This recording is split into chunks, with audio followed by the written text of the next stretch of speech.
সেদ্ধ লতি দিয়ে করবো কি?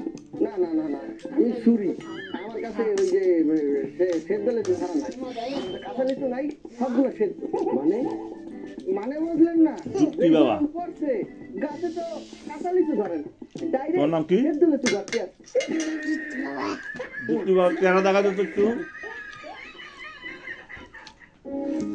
পিছনে রাখি আমি অত্যন্ত দুঃখিত সাদাবু আমার ছাগল আপনি? আপনার সবগুলো লিচি কালাবু। সাবার করে দিয়েছি কালাবুত আর সাদাবুত দুঃখিত আর কিছু নাই আমি এত টাকা আপনার ছাগলটা ধরে দিয়ে যুক্তিকে বাঁধি দিছে খাবার করে দিই আমি বাবা দাও এটা দাও এটা সকালে এটাও দেবো হ্যাঁ। ভালো হইব ভালো মানে এক সের ভালো এক সের খাইতে পারবেন এ বেটা তুমি মরে এইভাবে বাদ দিলা কেন কি হয়েছে কাবিলা ভাই এ বেটা লিচু কেনার সময় তুমি বলছো লিচু একটা মিষ্টি হইবে এই লিচু কি কি তরকারি? খাইলে লিচু একটা টুকুয়া কি একটা টুকুয়া